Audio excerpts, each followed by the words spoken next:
Welcome back, my constant scribes. Make sure your silver mirrors are polished, your crystal balls free of blemishes, or your fonts topped up with holy water. During our last sending, we explored a little of the city of Baldur's Gate. We discovered the Missing Hand Adventurers Guild and met some of its colorful proprietors. We covered the grounds outside the city and led our story south down the Coast Trade Way, only to discover that the road near the Cloakwood Forest is growing more treacherous every day. But if your adventurers survived their journey past the Cloakwood, perhaps you're not trying hard enough. Nor perhaps it's time we investigate Ireweald. Ireweald is just to the south of the Cloakwood down a small road on the eastern side of the Coast Trade Way. First and foremost, Ireweald is a farming town. The long-term residents of Ireweald are sheep herders, grain farmers, and cheesemakers. Hungry adventurers could take a break from the road rations with steaming bowls of rich mutton stew, plates heaped with breads, sharp-aged and soft, creamy sheep's cheeses, and roasted lamb or mutton. Isn't that delectable, Scryer? However, these days, food is becoming in short supply. The normally bright and welcoming attitude of Ireweald citizens has given way to dour expressions and hostile demeanors. The folk of Ireweald are certain that the blight has been brought upon them by the frequent outsiders that come to take refuge from the road in their little town. Yet, there are still several places where outsiders are welcomed. The Soul Inn is large enough for such a small town, owing to the frequent traffic from the Coastway. The Winking Buck Inn is 3 stories tall with a grand pub and mealhouse on the main floor. The upper floors are a sprawling mass of rooms. The accommodations are modest. You won't see the opulence of some of Baldur's Gate's finer inns here. But the rooms are clean and well maintained. Single accommodations are on the 2nd floor, and more expansive rooms are up on the 3rd. For those too low on coin, there is a bunkhouse out back where one can secure a bed, but it may still be warm from its previous occupant. If a traveler must stay in the bunkhouse, they'd be well advised to keep a close eye on their valuables. After all, how trusting is a random group of vagrants that are assuredly low on coin? The Winking Buck is owned by a gruff old retired farmer known as Balin. He is most often seen behind the bar, and he's quick enough to pull a pint or rent a room. But most of the service in the Buck is overseen by his daughter, Rhea. She's a stout woman, who would look as natural baling hay as she does slinging stew. But she has kind eyes and a pleasant countenance, if not always appearing a bit worried these days. They employ several maids and barmaidens seen constantly scurrying about the Buck. But travelers will often encounter Timon the most. Timon is one of the local boys. He's excitable and enthusiastic about his work, but I'm afraid he's a bit dim-witted. Timon was raised by his grandfather after some unknown malady took his parents' lives some years ago. Neither Timon nor anyone else in town will discuss the fate of his parents. But everyone is thankful enough that Balin and Rhea have given the boy employment. It's known in town that the Buck pays Timon enough to take care of himself and his grandfather. but Balin can frequently be heard shouting, "Where is that useless half-wit?" Rhea treats Timon perhaps with a little more gentle affection. But despite Balin's exclamations, it's known that the boy is well looked after. Timon can be seen constantly sweeping the front entryway and inside. He helps bus mugs and dishes and can occasionally be seen serving food if the floor is short-handed. But that is only under dire circumstances, as he can't seem to keep even simple orders straight. With accommodations seen to, curious adventurers may want to investigate the other most frequented business in town, the Only Spade. The Only Spade is first and foremost a farm supply store. As a matter of fact, it's the only farm supply store. Farming tools, animal feeds, and grain seeds are all on prominent display. But the Only Spade's success can be owed to its provisions and supplies for travelers. The Spade is owned and operated by a pair of halfling brothers by the name of Danner and Walder Bigbow. Danner is boisterous and possessed of a personality that would seem more at home in a body twice or thrice his size, while Walder is keen and quiet, preferring to handle most coin passing through the Spade. The brothers can sometimes be seen to quietly bicker as their styles for running the Spade can sometimes differ. But such arguments are usually quickly dealt with and tucked away. Travelers can get the usual assortment of hard breads and porridge grains for travel here, but of most note is a large sign that says, "One for the road." It's hung above a set of empty shelves that is currently barren. This is where the famous Irewildian Sharp is normally sold. The aged cheese that's dry enough to travel well in someone's pack, but its flavor is said to make even weeks of subsiding on the hardest tack bread tolerable, if it's accompanied by the fine cheese. One of my bats has secreted itself away in the rafters of the Spade. Let's listen to Danner exclaim his story of plight and blight. Oh yes, them shelves are as empty as the heart of a white. We used to stock the finest cheese for miles right in front of where your nose is now. But we had to take it all away. As quick as we could bring it in from the makers, it'd rot on the shelf before your very eyes. Uncut, that cheese could last a year and more, only getting more delicious as the days wore on. But we cannot even keep it on the shelf for a day before the stench starts hitting your nostrils. It'll drive you right out of the place if we left it there. It's a terrible blight, and something needs to be done about it. The whole town relies on the income the sheep and cheese provide. People won't stop in a farming town without much something to draw them off the road.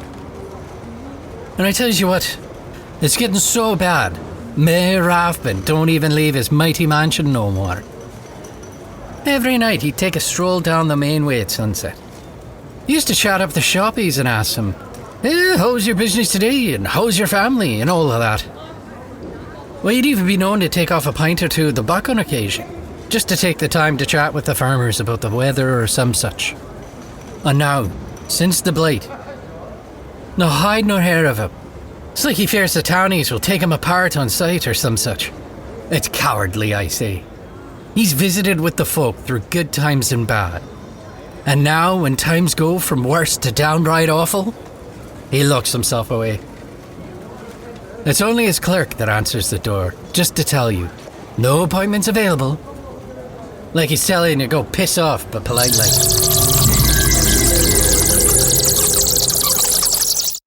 Danner and Walder know everyone in town, as well as Balin and Rhea. They can direct your adventures to cheesemakers that are willing to show their workhouses, or perhaps farmers that will show their herds. The cheese workshops are immaculate and well maintained. At any given time, there are as many people cleaning those workshops as there are making the cheese themselves. The cheesemakers are stymied at the blight and can offer no explanation. If your adventurers make their way into the storerooms and aging cellars, they'd better have a strong constitution, or they'll find themselves retching from the stench. But nothing will appear out of the ordinary, dear scryers. We'll have to dig deeper to find clues. If your would-be saviors head off to the sheep farms, they'll not find better conditions. So many sheep have been dying that some are being left in the field to rot. The farmers warn that this is attracting carrion feeders, and beastly ones at that. If your group ventures out to the fields, they may encounter giant vultures, swarms of insects, wolves, perhaps even dire wolves. All of them crazed by the smell of death and ready to attack. The farmers won't have seen anything like it, and will claim that late at night, it will seem as if the land itself wants you gone from it. So be sure to grab your manuals and look up these fierce creatures. Perhaps your adventurers will encounter some of them. Investigating could be a difficult and frustrating venture for your heroes. Are they looking for cultists? Searching for mages casting curses? No footprints can be found by the greatest of trackers, nor will any arcane sigils be found in the cheese houses or fields. What could be causing this malady? Does your group have anyone proficient in arcane talents?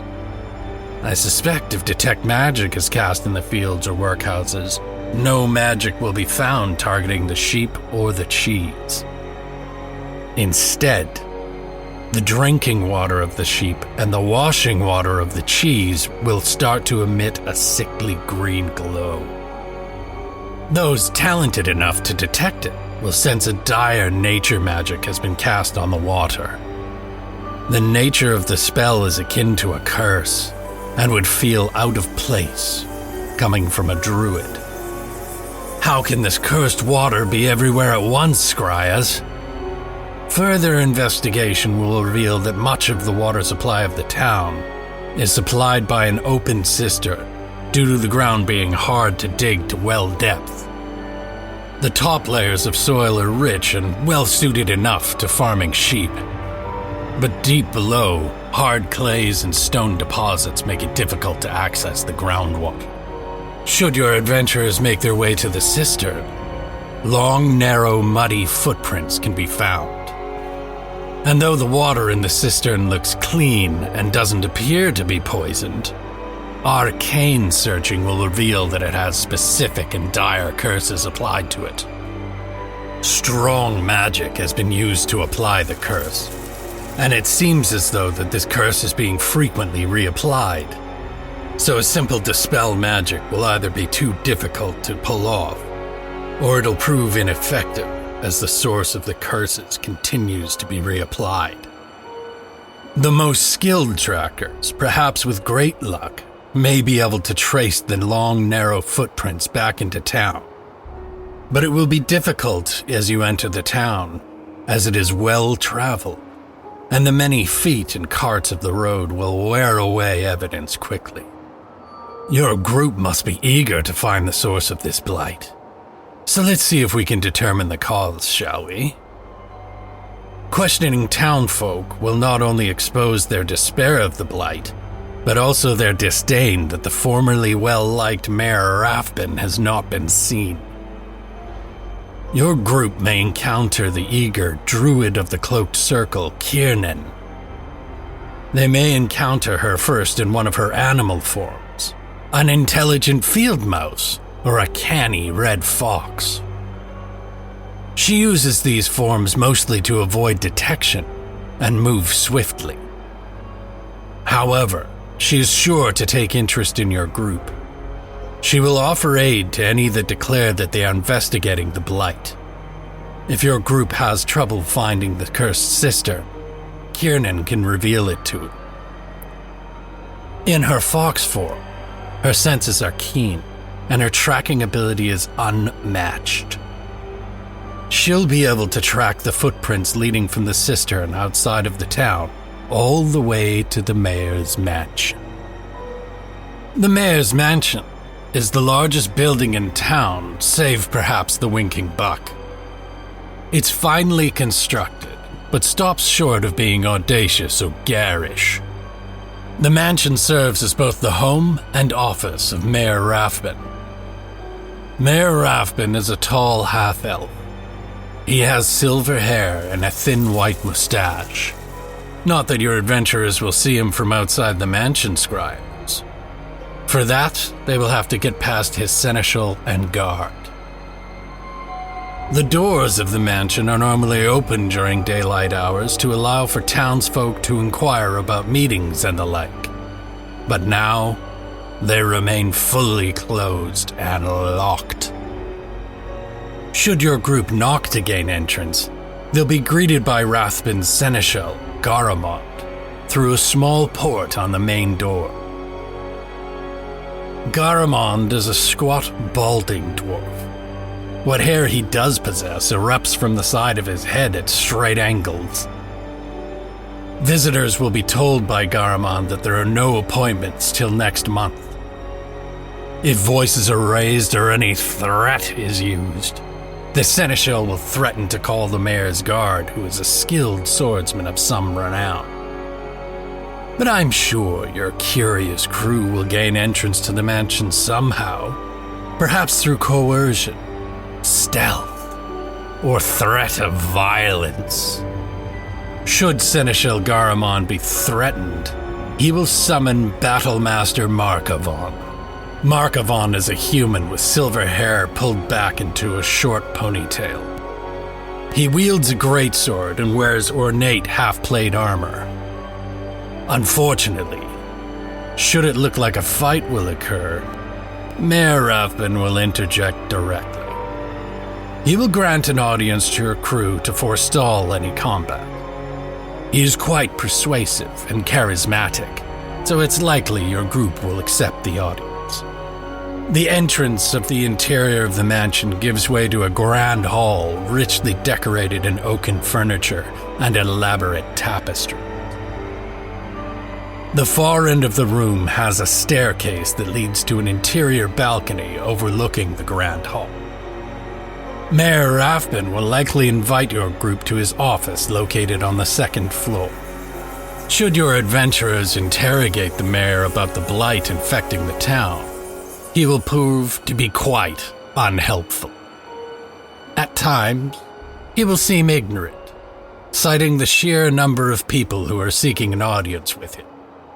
He'll exclaim that he's been very busy dealing with the farmers, cheesemakers, and everyone else in town, even though no one seems to have seen him lately. He'll be curious about the state of the contract, and remind your gold-hungry crew that the contract will not be paid unless a clear culprit, cause, or cure for the blight can be found. If your adventurers have found the mansion early, or have not gathered much information, they will be sent away with assurances that they'll be granted another audience when they return. If your group has managed to discover the source of the blight as the water supply, or has gathered enough information from the town, then Rathbun will curiously become more and more agitated as your crew divulges their information. This will culminate with your group being escorted out of the office and back into the Great Hall, where the Seneschal and the Battlemaster will be waiting. Surely those among you who harbor very dexterous or mobile would-be heroes will recognize this as a wonderful place for a fight. 2 levels of wide open spaces with clear sightlines down below and up high. It would be a shame to waste such a space, would it not? So let's indulge, shall we? Time to let you in on a little secret, dear scryers. The mayor, the seneschal, and the battlemaster are not at all what they appear. Should they be discovered or be pushed into conflict, They will reveal that the three of them are actually a coven of green hags. I hope you have some of the works of Volo handy or some other manual by your side, dear scribes. You won't want to miss a detail of these delightfully vile creatures. A hag alone is deceitful and evasive. It uses spells to confound her prey, so she can attack with her vicious claws. I can just imagine that those dirty, bog-stained appendages are fearsome enough. But a green hag sharing a coven can use her spells to inflict lethal damage as well. Beware, scryers. Green hags in a coven are a fearsome foe. If you suspect that your poor wards are too weak to deal with the creatures, you may wish to render them weaker with your reality-forming magics. They've been expending quite a bit of their energies lately, so we'll forgive them if you find them not quite at full strength. But if your crew is up to, or more than equal to the task, then don't let anything spoil a good fight. These creatures have been replenishing themselves with the souls of their victims, growing stronger with each death they've inflicted upon the sheep herds and people of the town. Should your crew be unfortunately victorious, then another great plot will have been spoiled, and the surrounding area will be boringly safer in the interim. But there are questions left dangling, aren't there, scryers? You know, I have yet to witness a group of heroes who won't celebrate their every victory with a spot of pillaging and the ritual rolling of corpses for loose change. They might find themselves frustrated as the hags themselves have little need for magic weapons or material wealth. But they will find themselves in an unoccupied, opulent mansion. I wonder what they'll get up to now that this threat is sealed away. Or perhaps your crew is a virtuous lot, and they'll simply search the premises for clues to the threat or the true fate of the mayor and his people. Should your crew prove to be too hasty to leave without ransacking or seeking knowledge, they might hear a baleful moaning coming from the basement. Down in the basement, the real mayor, seneschal, and battlemaster have been kept for days. They will be in quite a state, being imprisoned by the hags. Their fates are up to you, dear scryers. Has your crew performed admirably and quickly, or have they wasted their time and dragged their feet this whole way? I would show some mercy, scryers. It's more interesting if Rathbun is left alive to finish our story and pay our hero. Let's see if I have a spare bat or two in seclusion that might hear what he has to say.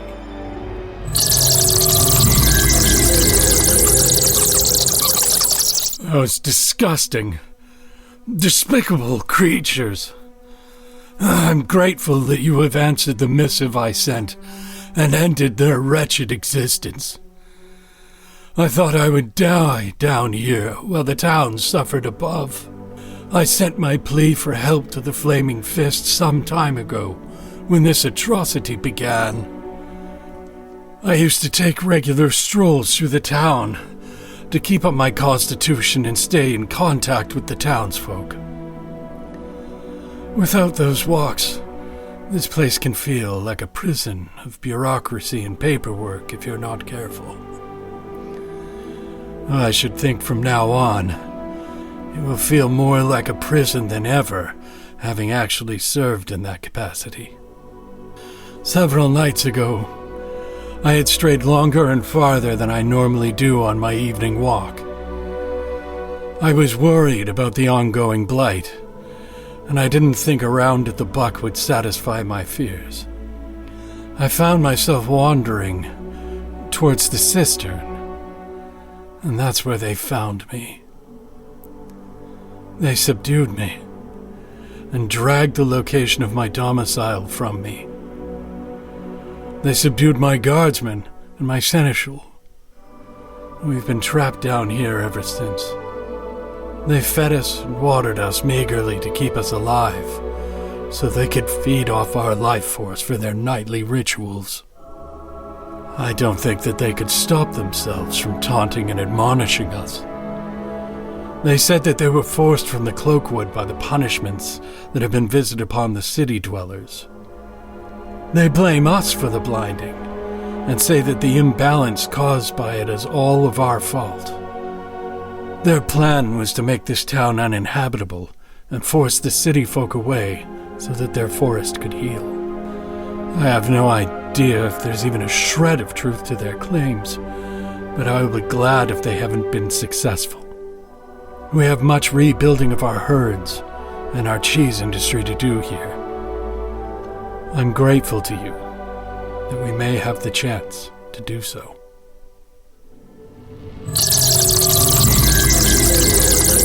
So, dear scryers, we've naught else to do but send your adventurers back to Baldur's Gate to split their reward with the Missing Hand Guild, and perhaps take some rest within the walls of Baldur's Gate.